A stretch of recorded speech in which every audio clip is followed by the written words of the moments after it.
হাদিসে পাকের মধ্যে এসেছে, বুখারী শরীফের 6514 নম্বর হাদিস, মুসলিম শরীফের 2660 নম্বর হাদিস।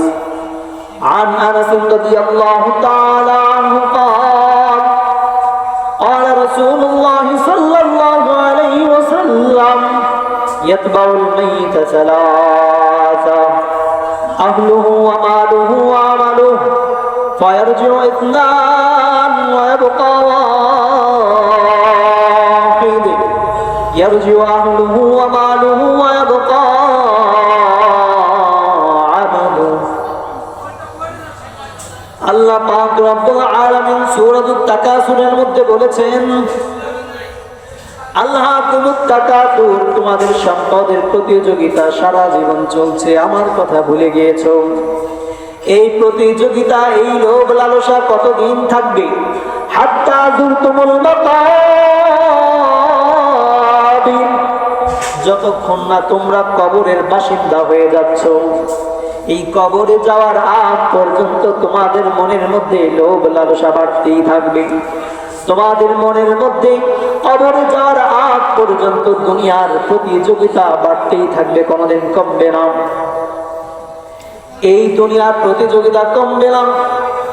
হাদিসে পাকের মধ্যে আল্লাহ রাসূল সাল্লাল্লাহু আলাইহি ওয়াসাল্লাম বলেন, বুখারী শরীফের 6421 নম্বর হাদিস, মুসলিম শরীফের 1047 নম্বর হাদিস। عن أنس بن مالك رضي الله تعالى عنه قال قال رسول الله صلى الله عليه وسلم, আনাস ইবনে মালিক রাদিয়াল্লাহু তাআলা আনহু থেকে বর্ণিত, জনাবে রাসূলুল্লাহ সাল্লাল্লাহু আলাইহি ওয়াসাল্লাম বলেন, ইয়াহরামু ইবনু আদম ওয়া তাশিব্বু মিনহু ইসনাতান, মানুষ আস্তে আস্তে বুড়া হতে থাকে, বৃদ্ধ হতে থাকে। মানুষের বয়স যত বাড়ে তার শক্তি সামর্থ্য কমতে থাকে, দুর্বল হতে থাকে, ঠিক কিনা বলেন? এই যে আপনারা যারা বৃদ্ধ আছেন, দাড়ি পেকে গিয়েছে, 10 বছর আগে আপনাদের জোয়ান দেখা যেত, ঠিক কিনা কন? 10 বছর আগে বড় বড় বোঝা, 1 মণ 2 মণ 1.5 মণের বোঝা আপনি মাথায় নিতেন, এখন কি পারেন বলেন? তার মানে ধীরে ধীরে শরীর দুর্বল হয়ে যায়। আল্লাহ রাসূল বলেন, ওয়া তাশিব্বু মিনহু ইসনাতান, মানুষ বৃদ্ধ হতে থাকে, কিন্তু 2টা গুণ আস্তে আস্তে আরো জোয়ান হয়, আগের থেকে শক্তিশালী হয়, বাড়তে থাকে, বৃদ্ধ হয় না, আরো বড় হতে থাকে, বাড়তে থাকে, শক্তিশালী হতে থাকে। 1 নাম্বার হলো মানুষের সম্পদের লোভ দিনে দিনে বাড়তে থাকে। আল হিরসু আলাল মাল ওয়াল হিরসু আলাল উমর, মানুষের ধন সম্পদের লোভ লালসা দিনে দিনে বাড়তে থাকে, মৃত্যুর সময় পর্যন্ত বাড়তেই থাকে, কমে না কোনোদিনও। এই জন্য মানুষ প্রথমে 1 লাখ টাকার মালিক যদি হয়, পরে চিন্তা করে আরো 1 লাখ টাকা আমার দরকার। 2 লাখ টাকার মালিক যেদিন হয়ে যায়, সে চিন্তা করে আমার 4 লক্ষ টাকা দরকার। একটা ঘরের যখন মালিক হয়, একটা বিল্ডিং এর যখন মালিক হয়, মানুষ চিন্তা করে আমার আরো একটা বিল্ডিং দরকার। ব্যাসপুরের মধ্যে যখন ভালো একটা বাড়ি হয়েছে, চিন্তা করে কাশিয়ানী পৌরসভার মধ্যে আমার একটা ভালো বাড়ি দরকার, হলে তো ভালোই হতো, ঠিক কিনা কন? অনেক মেহনত করার পরে কাশিয়ানীর মধ্যে জায়গায় রেখেছে, বাড়িও করেছে। এবার চিন্তা করে ফরিদপুর গোপালগঞ্জে একটা বাড়ি হলে কেমন হয়। কষ্ট করে মেহনত করে ফরিদপুরের মধ্যে বাড়ি করেছে, এবার চিন্তা করে ঢাকার মধ্যে যদি একটা জায়গা কিনতে পারতাম, কতই না ভালো হতো, ভবিষ্যৎ হতো। ব্যাসপুরে বাড়ি করেছে, কাশিয়ানি বাড়ি করেছে, ফরিদপুরও বাড়ি আছে, গোপালগঞ্জ বাড়ি আছে, ঢাকাও করেছে। এবার চিন্তা করে আমি যদি প্যারিসে গিয়ে, ইন্ডিয়া গিয়ে, ওই ভারত গিয়ে, আমেরিকায় গিয়ে, লন্ডনে গিয়ে একটা বাড়ি করতে পারতাম, লন্ডনের সাথে যদি আমি ব্যবসা করতে পারতাম, আমেরিকার সঙ্গে যদি ব্যবসা বাণিজ্য করতে পারতাম, সেখানে গিয়ে যদি সিটিজেনশিপ পেয়ে যাইতাম, তাহলে কতই না ভালো হতো, ভবিষ্যৎটা নিশ্চিত যেত। এরকম বলে না? কাশিয়ানিতে আমরা একটা মাদ্রাসা করেছি, মাদ্রাসাতুল দারুল আরকাম। ওই মাদ্রাসার মালিক পারুইলে বাড়ি ছিল, ওখানে এসেছে, বাড়ি করেছে, এরপরে আমেরিকা চলে গেছে, ঢাকা গেছে, ঢাকা থেকে আমেরিকায় গেছে। এরপরেও তার লোভ লালসা মেটে নেই। আমেরিকার মধ্যে বাড়ি কিনেছে, এখন বলে দেশের বাড়িতে আর যাওয়া হবে না। এরকম হয় না?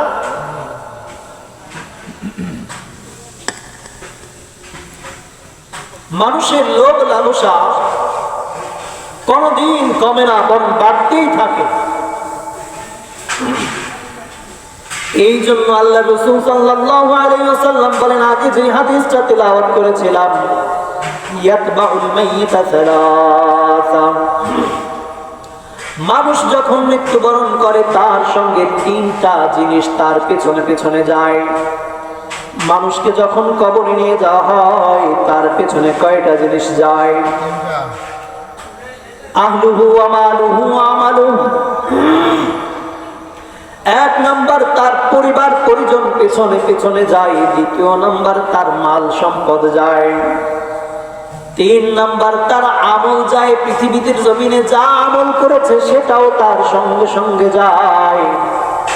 রাসূল বলেন, ফায়ারজিউ ইসনান,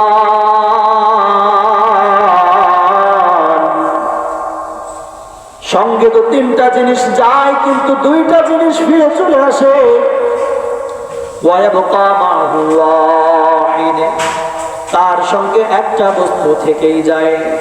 ইয়ারজিউ আহলুহু ওয়া মালুহু, তার পরিবার তার মাল ফিরে চলে আসে। ওয়ায়াবকা আমালু, আর তার আমল আবার বাড়ি, তার পরিবার পরিজন বাড়ি ফিরে আসে,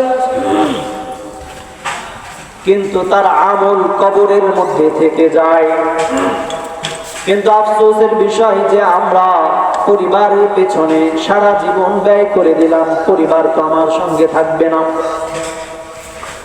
মাল সম্পদ উপার্জনের পেছনে গোটা জীবন পার করে দিলাম, কিন্তু মাল সম্পদ কবরের মধ্যে আমার সঙ্গে থাকবে না।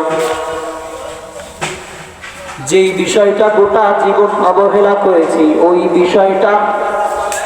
বিষয়টা হচ্ছে আল্লাহ পাকের ইবাদত, আল্লাহ পাকের বন্দেগী।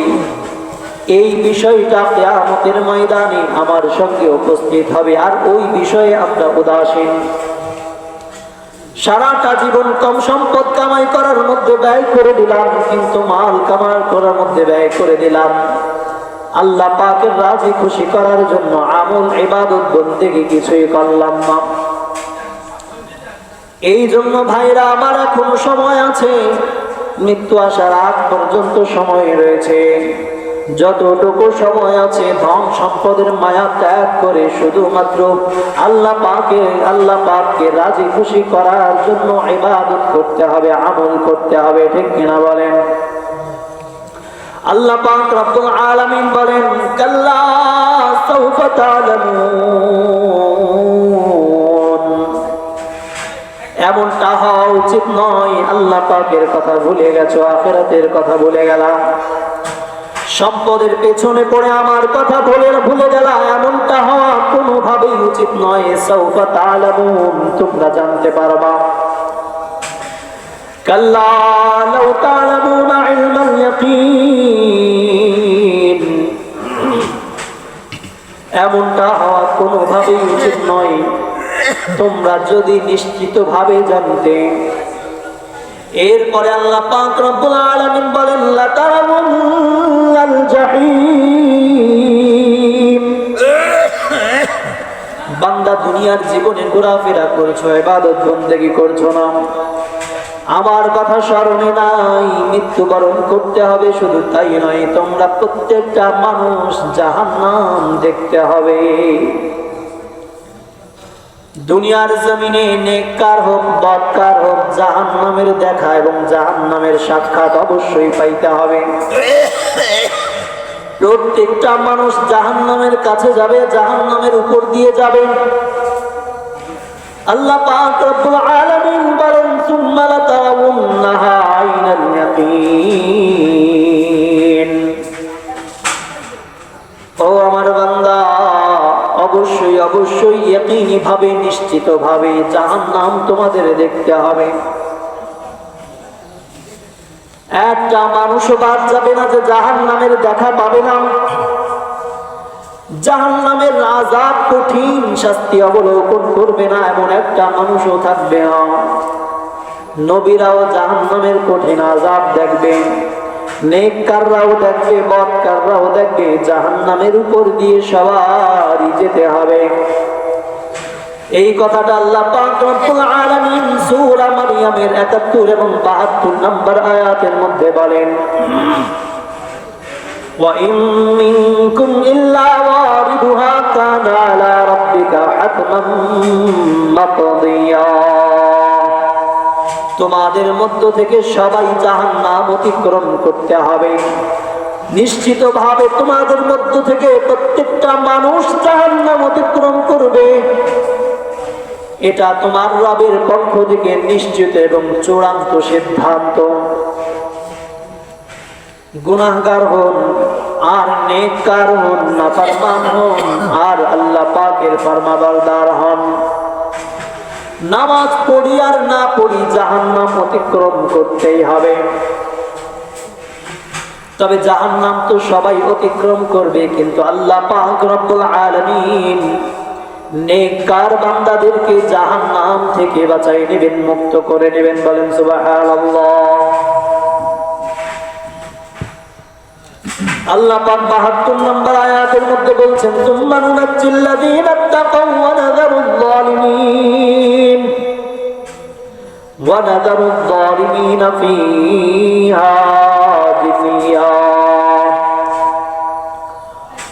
অতঃপর আমি ওই সকল বান্দাদেরকে জাহান্নামের উপর থেকে অতিক্রম করার সময় মুক্ত করে নেব, যারা দুনিয়ার মধ্যে আল্লাহ পাকের